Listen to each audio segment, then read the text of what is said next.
YouTube, what's going on? It's your boy Big E, and y'all up. Hey, man, y'all seen the pictures at the beginning of the video. That was me last week. That was your boy last week. Man, I was coming out of Louisville. I pulled over to the shoulder, and the exit ramp on the shoulder. Oh, hold on. First of all, let's take care of our housekeeping. If y'all have not, go ahead and subscribe, like, comment, share the video. Make sure y'all like the video at least, man. Do something, man. You know, what they say is the algorithm. You gotta keep it in rotation. But nah, and for those who already like the video, already subscribed, I appreciate y'all, really do. At least you kind of halfway let me know that something I said is beneficial to you. But yeah, so this is the deal. I was right outside of Louisville, and I pulled over off the exit ramp onto the shoulder. The shoulder of the exit ramp, shall I say. And when I got ready to pull back onto the road, and all I heard was this thumping noise. Yeah, man, I shake my head. That's all I could do was shake my head. My plans went south that quickly. Okay, so this is the deal. So they gets me. So once I hear that thumping sound, I pull right back off.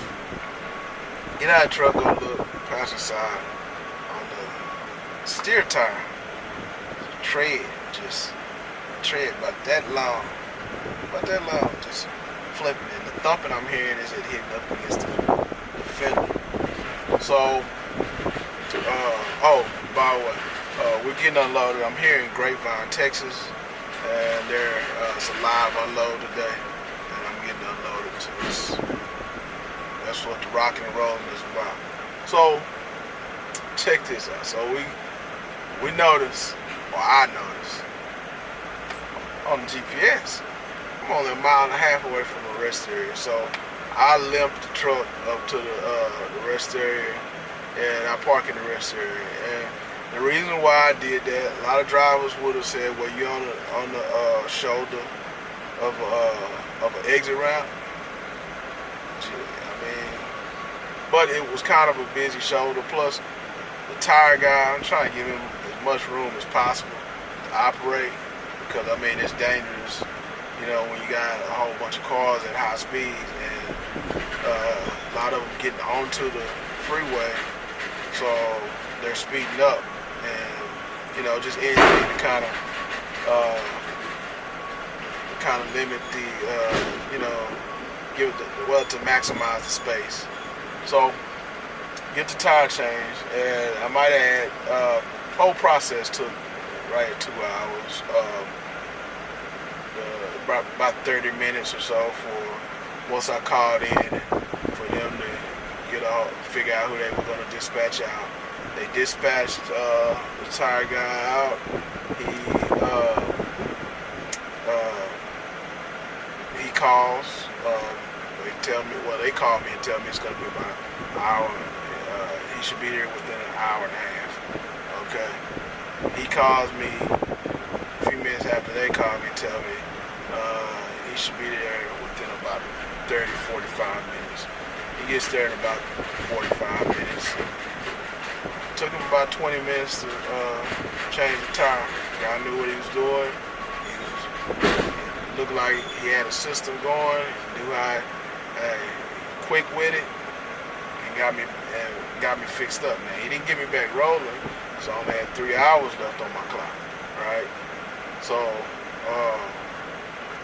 but 2 hours was gone. So by the time he got me fixed, I only had an hour.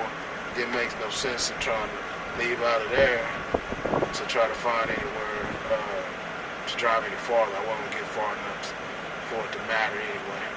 But I say it messed up my plan, because my plan was to picked that load up. It came out of Ohio, right? West Jefferson, Ohio. And it was going to Palestine, Texas, to Walmart, DC now. And my whole deal was by the time I got there, I was gonna have 20-something hours or something. Hours enough to work, but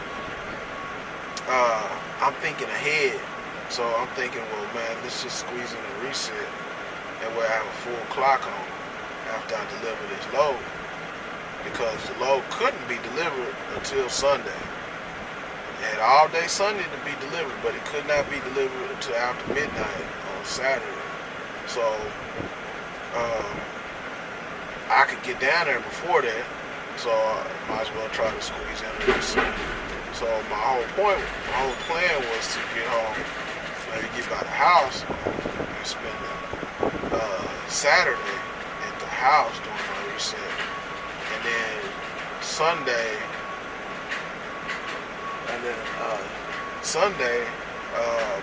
get up and go ahead and get over there and deliver the load. So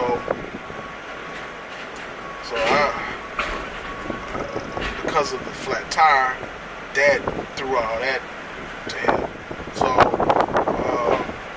I was only able to get to Prescott, Arkansas Friday evening. Cause see, the whole point is to squeeze it in between Friday and Sunday. So if I drive on Saturday, you can forget about it, you know.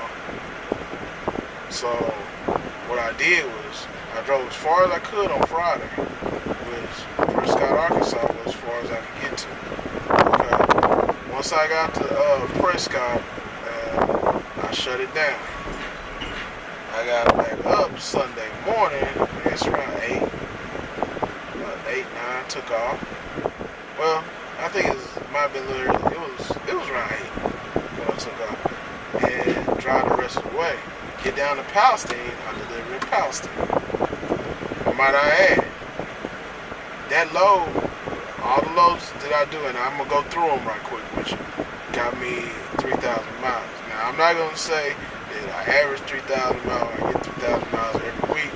I think if I had this, because the week before it was like 2,000 miles, you know. So, but what I will say is you kind of average between that 2,800, and if you can stack a couple 3,000 mile weeks, 3,000 mile plus weeks or close to it, if you roll. And I've done it before. So this is the deal.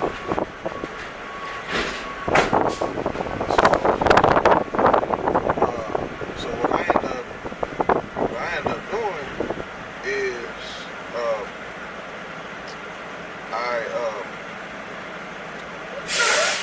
taking off, delivering that load down in Palestine, and then I turn around and have to pick up in Temple, Texas. I'm over in Temple, Texas, and that load went to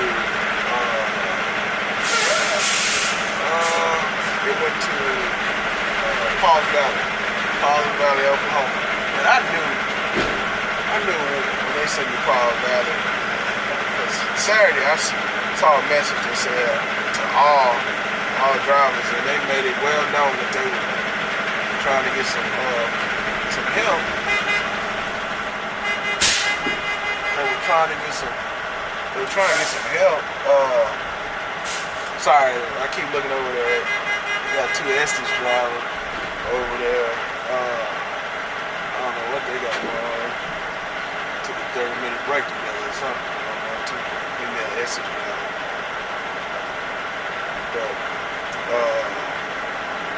But yeah, so 30 I did lost my thought. Temple takes to Paul's Valley. So Paul's Valley was they had sent out a message on Saturday when I was on my 34-hour break that hey, we're gonna we need help on all the Walmart fleets, and they got me to Paul's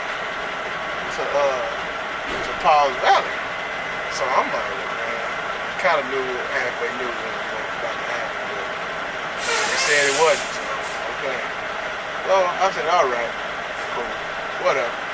All right, so I take the load, and once I got up under the load, man, they sent me a message saying, hey, they need help, and this was to route me there. So I contacted dispatch, and I told them, I didn't want to do it at this time. I already, they want, as a Crete driver, you come over here, you'll learn, they want you to help out at Walmart at least 1 week out of the year. I know drivers that get out of it. I've heard drivers say that they get out of it. They don't want to do it. I don't mind doing it, but I just helped out when Texas and Oklahoma had that ice storm, and at the time I didn't want to go back. Before I had my own personal reasons why I didn't, but I didn't want to go. So I moved, so they ended up finding me a load out Monday morning. I got over there, like I said, Paul's Valley Sunday. I ran my clock all the way down to get over there, right? So then I get, they found me a load picking up in Oklahoma City. And that load was a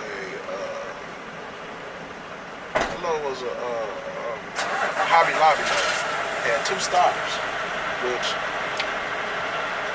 I got a partner, man. He gives me ridicule, man. Why you keep taking a multiple stop load? Well, sometimes it's just you have to take what you can get, And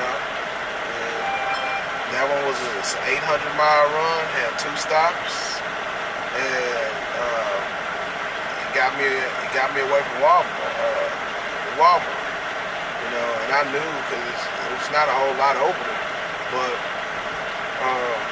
the first stop was picking up was delivering to Northgate, Alabama. The second stop was delivering to Noonan, Georgia.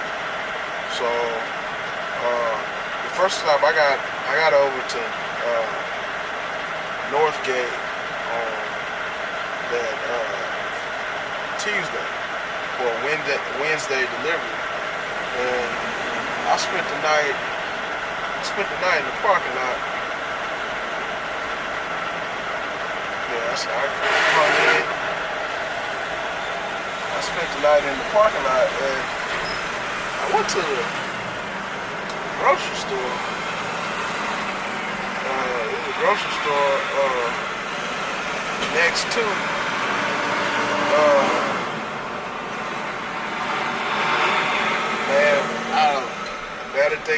I don't know what they had going on, but they both pulled over here. Just give y'all some snippet. There's two female drivers, both with Estes. They pulled over here. One, she went in and she got unloaded, I believe, here. And the other one, she just backed up to the dock. And she never went in. She got out of the truck. She got a truck. The one driver got a truck. She gonna pull off, but then she stayed right there. She popped the brakes with the truck backed into the dock that don't have a dock plate. I don't think. Oh yeah, it do. But she never went in, so I don't know what she had going on. But she went and got in the truck with the other chick. They did about 30-minute break together. So I don't know what they got. I don't know what they got going on. It's 2 drivers, one of the freight companies. I already named the freight company, so I already put them out there. Hey, it is what it is. I don't know what they had going on. But they just hanging, buddies and talking, or what the deal is. But they was there. But again, so I delivered in Northgate, Alabama. Northgate, Alabama is a suburb of Tuscaloosa, right? So I went to it was a grocery store in the parking lot with the Hobby Lobby. I went to the grocery store and get me some stuff for the truck where I try to stay out the truck stop where I'm not eating out there every day. So got some stuff put in the refrigerator, and I'm finna get ready to kind of move the truck to where I'm gonna park, where I'm closer to the dock, getting in and out of the dock for Hobby Lobby instead of on the front side of the store, where I don't have to go on duty to move or nothing. So I see a trailer. It's kind of late, so I'm like, man, what's going on? You know, and I speak to them, you know, young people, and they were like, man, we got a food truck, it's a pickup truck pulling a trailer, you know, like a food truck, but it's a trailer. So I'm like, oh man, yeah. So y'all doing your thing. So they like, yeah, come check us out. Come see. I'm like, no man, I don't need no food. But they said, man, we got catfish, we got this. I'm like, oh man, let me go check them out. So I went over and checked them out, and it was a guy, his sister, and his two cousins, and they were a small family business, but they had soul food, right? And so I bought 2 plates, 2 dinners. One was a hamburger steak, fried green tomatoes, and sweet potato casserole, and the other one was catfish. The catfish was the one that got me. But they kept saying, man, we've been selling these hamburger steak, and I never really ate hamburger steak like this, so I tried it. It wasn't bad. It was good. But the other plate was catfish, collard greens, and mac and cheese. And it's good. It was on point. I give them their props. And you know, I really just was trying to support the young people. I didn't know what I was gonna get, but it was reasonably priced. One plate was $10. The other one was $13. They give you big, pretty good sized portions. And if you ever in the Tuscaloosa area, just look them up. Maze Southern Cafe. Maze, M-A-E, apostrophe S. Their website says Maze, M-A-E-S, Southern Cafe, SOUTHERNCAFE.com. So apparently they do pop-ups or what have you. They got a brick and mortar from what he was saying, and I got their phone number. So if I'm ever in the area again, I probably look them up because it was pretty good. You know, I probably didn't need it. I know I didn't need it, but I got it and it was good. They was on point. So back to what happened. So I get unloaded at the next morning, Wednesday morning at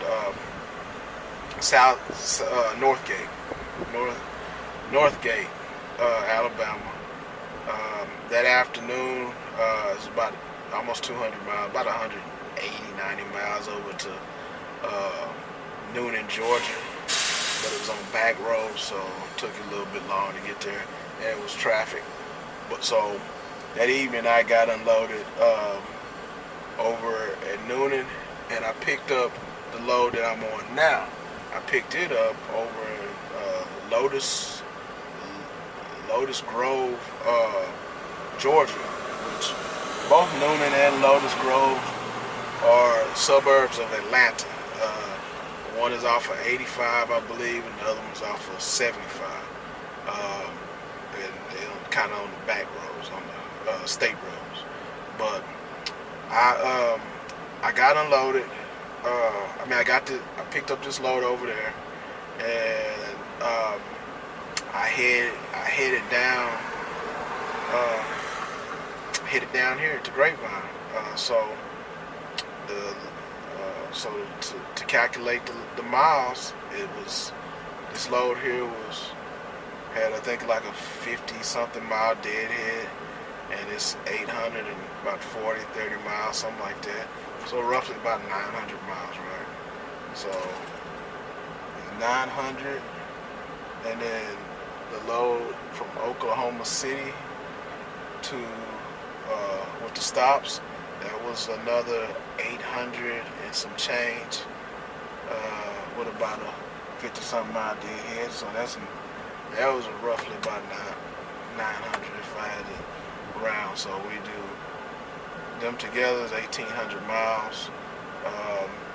The load from Temple, Texas to Pauls Valley was 200 and some change, with a 100 and some change deadhead. Let's just say that's a 300 plus.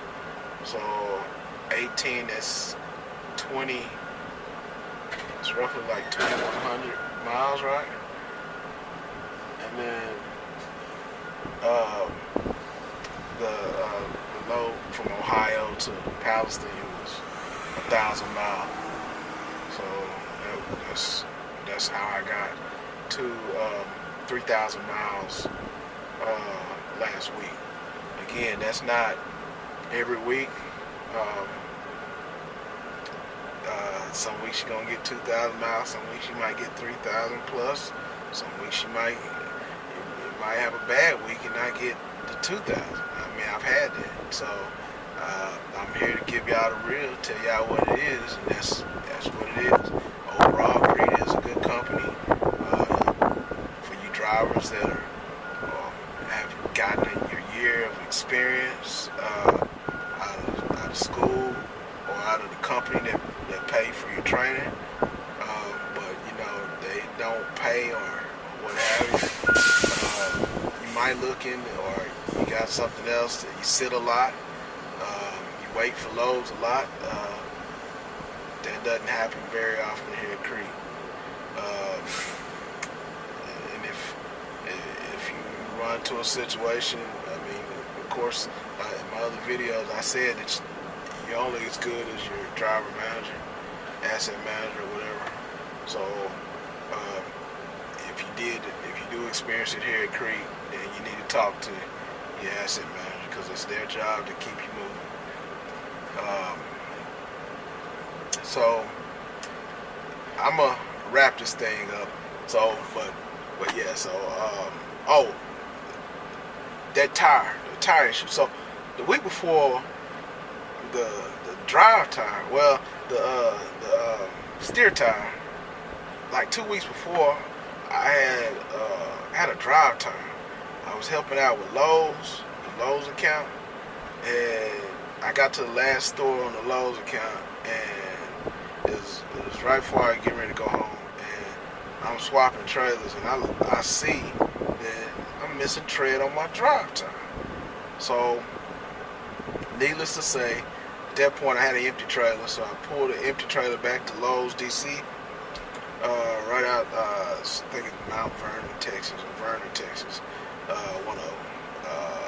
It's on 30, between Texarkana and Dallas. Okay.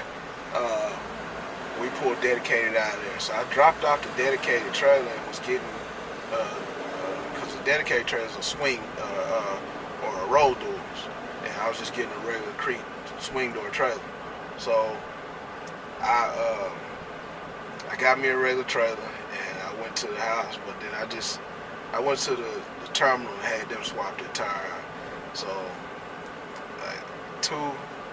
in a month's time, I had two tires that on the truck. I had one on the trailer, which the trailer was in Miller. I had one to go bad on me there. So it's been a week, a month of tire issues. But needless to say, hey, if I keep having tire issues like this, man, hey, I mean, what, 8 more weeks and I have brand new tires all the way around. So you got to figure out to find the positive in everything, man. But I'm just messing with y'all. Hey, if y'all have not, go ahead and like, share, comment, and subscribe, right? And again, man, y'all know your boy out here pulling away moving freight, bro. And we're gonna do it as long as we can, you know. So y'all out here, go ahead and take care. If y'all out on the road, y'all be safe. Take care, and God bless y'all. Y'all take it easy.